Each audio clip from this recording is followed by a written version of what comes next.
A arte colonial. O nascimento da arte colonial e seus significados. A arte colonial no Brasil não nasceu do acaso, mas de um contexto histórico muito específico, que envolvia a chegada dos portugueses, a exploração do território e a imposição da fé católica. Estamos falando de um período em que a Europa já vivia intensamente o Renascimento e a expansão marítima. E Portugal, como potência colonizadora, trazia para o Novo Mundo não apenas sua língua e seus costumes, mas também sua forma de pensar e produzir arte. Essa arte, no entanto, não era livre, era regulada pela Igreja Católica e tinha um propósito muito definido: consolidar o poder da religião e legitimar o domínio da coroa sobre os povos da colônia. As primeiras manifestações artísticas que surgiram aqui estavam ligadas diretamente à evangelização dos povos indígenas.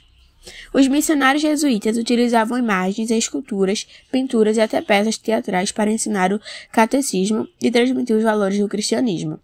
Lembremos que a maioria da população local não tinha contato com a escrita, e a arte, nesse contexto, se tornava um poderoso instrumento de comunicação.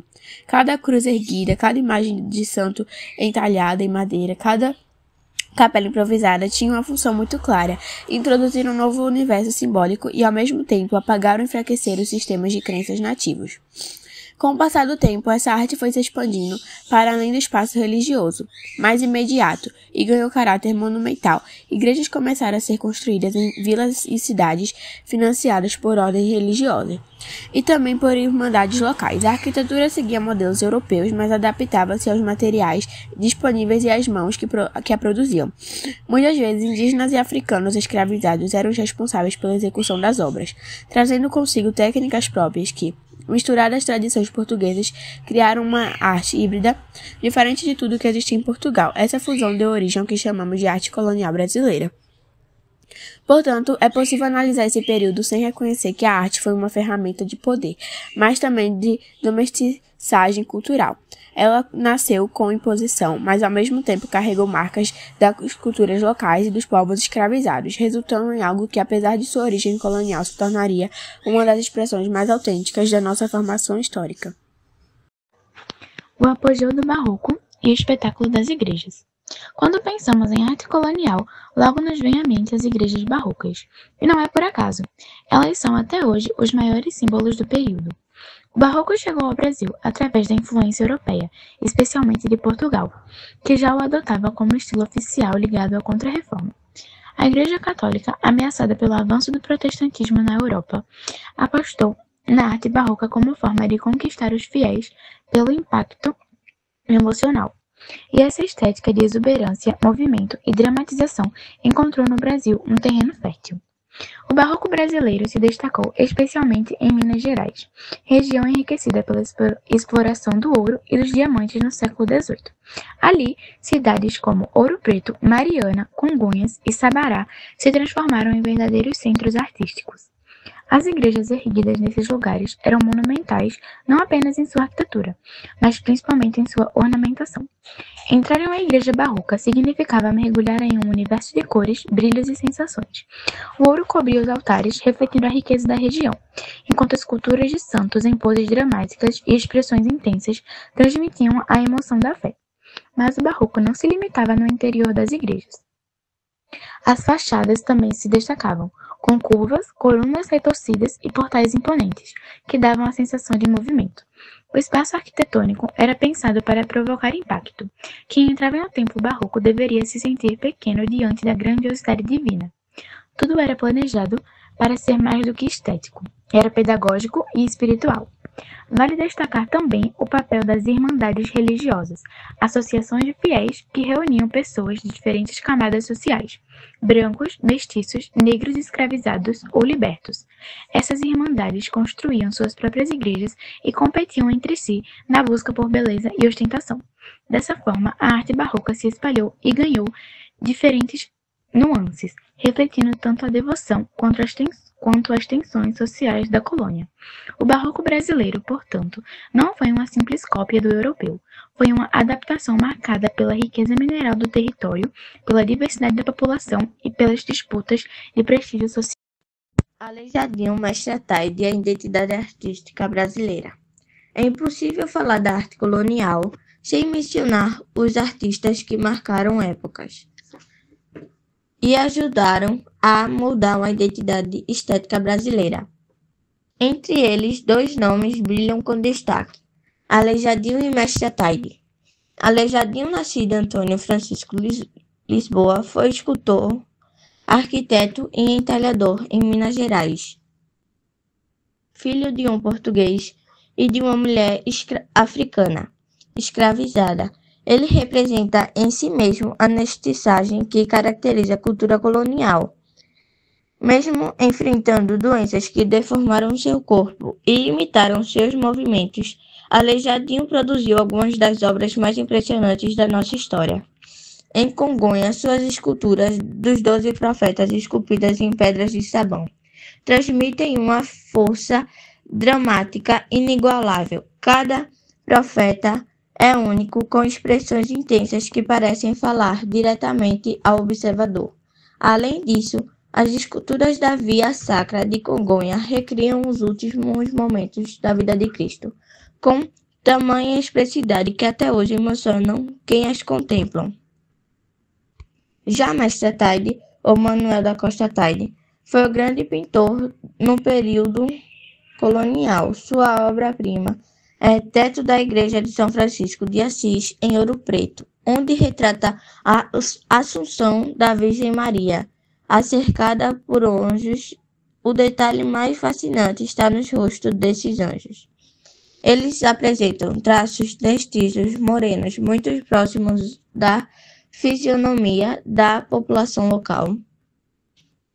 Essa escolha foi uma verdadeira resolução estética, pois rompeu com os modelos europeus de representação e trouxe para a arte a diversidade do povo brasileiro. Junto, Aleijadinho e Mestre Ataide produziram modelos europeus, mas criaram uma linguagem própria que misturavam técnicas herdadas de Portugal com a realidade da colônia. Eles mostraram que, mesmo com um contexto de opressão e dependência cultural, era possível produzir uma arte autêntica que refletisse o Brasil e sua gente. Essa herança permanece viva até hoje, como um dos maiores patrimônios artísticos da humanidade. A arte como pedagogia, poder e resistência. A função da arte colonial vai muito além da estética. Para compreender plenamente seu papel, precisamos lembrar que o Brasil dos séculos XVII e XVIII era uma sociedade em que a maioria da população era analfabeta. Nesse cenário, imagens, esculturas e pinturas assumiam a função de livros abertos. Elas ensinavam os valores do cristianismo, transmitiam narrativas bíblicas e reforçavam a autoridade da igreja. Ao olhar para uma escultura de um santo martirizado, o fiel aprendia a importância da perseverança na fé. Ao observar uma pintura da Virgem com o menino Jesus, compreendia o ideal da maternidade e pureza cristã. As cenas de juízo final são comuns em tetos e retábulos. Lembravam constantemente a todos da inevitabilidade da salvação ou da condenação eterna. A arte, portanto, era um sermão permanente, acessível a qualquer olhar. Mas a arte colonial também foi espaço de disputas sociais. Como vimos, as irmandades religiosas permitiam que diferentes grupos, inclusive negros e mestiços, financiassem suas próprias igrejas e produzissem arte de qualidade. Isso criava a dinâmica em que a arte não era apenas uma imposição da elite branca, mas também um espaço de afirmação cultural. Muitas vezes, a mão de obra que entalhava, pintava e construía era composta por pessoas escravizadas ou libertas, que deixavam marca de suas culturas em cada detalhe, mesmo que de forma silenciosa. Assim, a arte colonial foi ao mesmo tempo um instrumento de poder e um espaço de resistência. Ela educava e controlava, mas também revelava a presença, a criatividade e a resiliência dos grupos marginalizados. Nesse sentido, a arte colonial não pode ser vista de forma simplista. Ela é complexa, contraditória e profundamente reveladora da sociedade brasileira da época. O legado de arte colonial para o Brasil contemporâneo. Quando caminhamos hoje por cidades históricas como Ouro Preto, Mariana, Congonhas, Olinda ou Salvador, entramos em contato com um patrimônio que é, ao mesmo tempo, artístico, histórico e cultural. As igrejas, esculturas e pinturas da época colonial não são apenas relíquias do passado, são testemunhos vivos da formação do Brasil. Eles contam histórias de fé, de perder, de opressão, mas também de criatividade, de mistura, de resistência. A arte colonial nos ensina muito sobre quem somos. Ela mostra como a colonização impôs modelos europeus, mas também como esses modelos foram adaptados, transformados e reinventados por mãos indígenas, africanas e mestiças.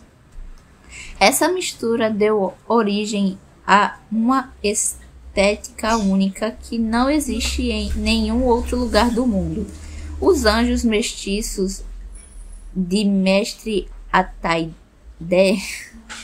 os profetas expressivos de Aleijadinho, os altares dourados das igrejas mineiras, tudo isso compõe um retrato profundo da nossa identidade cultural. Hoje, preservar esse patrimônio é preservar nossa memória, é conhecer que mesmo em um contexto de desigualdade e exploração floresceu em uma arte de valor universal, uma arte que emociona, que ensina e que nos conecta às nossas raízes. Ao estudarmos e celebrarmos a arte colonial, não estamos apenas olhando para o passado, estamos afirmando nossa própria identidade e nossa capacidade de transformar dor em beleza, opressão em resistência e imposição em criação. Esse é o legado mais profundo da arte colonial brasileira. Mostra que, mesmo em meio às contradições da história, a arte sempre encontra caminhos para sobreviver, se reinventar e deixar sua marca na eternidade. A miscigenação cultural e a originalidade da arte colonial brasileira. Se há algo que torna a arte colonial brasileira verdadeiramente única, é a maneira como diferentes culturas se entrelaçaram para criar algo original. Quando pensamos nas igrejas barrocas, nas esculturas de Aleijadinho ou nas pinturas de Mestre Ataide, precisamos enxergar além do brilho dourado ou da dramaticidade das cenas religiosas. Essas obras são, antes de tudo, o reflexo de uma sociedade complexa, marcada por encontros e choque entre povos com histórias, valores e conhecimentos distintos. A colonização portuguesa trouxe técnicas, estilos e modelos artísticos europeus. Os africanos escravizados trouxeram saberes manuais, sensibilidade para a composição e um repertório simbólico próprio. E os povos indígenas influenciaram na escolha de materiais, cores e formas, mesmo que muitas vezes de maneira sutil. O resultado dessa mistura não foi apenas uma cópia europeia, mas algo novo, híbrido, genuinamente brasileiro. Podemos perceber isso em detalhes que muitas vezes passam despercebidos, nas texturas das esculturas de pedra de sabão de Aleijadinho, que parecem vivas e cheias de movimento, nos traços mestiços do Mestre Ataide, que humanizam os santos e aproximam a divindade do cotidiano do povo, nos ornamentos das igrejas, que misturam elementos europeus com padrões decorativos locais. Essa miscigenação fez com que a arte colonial não fosse homogênea. Cada região do Brasil desenvolveu suas próprias características, influenciada pela disponibilidade de materiais, pelo tipo de mão de obra e pelo contexto social e econômico local. Além da estética, a arte colonial reflete também a tensão entre dominação e resistência. Embora tenha sido criada sob a egíde da Igreja e da Coroa, ela contém marcas da criatividade e da identidade daqueles que não tinham poder. Escultores, pintores e artesãos negros, indígenas e mestiços, muitas vezes anônimos, imprimiram suas referências culturais nas obras, garantindo que elas fossem mais do que simplesmente instrumentos de catequese ou símbolos de prestígio social. É nesse diálogo silencioso entre imposição e adaptação que a arte colonial revela sua profundidade. Ela ensina sobre fé, poder, opressão, mas também sobre inventividade, resistência e capacidade de transformar limites em beleza. Portanto, ao observarmos a arte colonial, não estamos apenas olhando para relíquias do passado, estamos testemunhando a construção de uma identidade cultural que nasceu da diversidade e da convivência forçada entre povos distintos. Cada igreja, cada altar, cada pintura ou escultura carrega em si não apenas a mensagem religiosa para a qual foi criada, mas também a história de todos aqueles que participaram de sua criação, muitas vezes invisíveis, mas essenciais. Essa capacidade de unir tradição europeia com influências africanas e indígenas, de transformar imposição em criação própria, é o que torna a arte colonial brasileira uma das expressões mais complexas, originais e fascinantes do mundo. Um verdadeiro patrimônio de identidade, memória e resistência.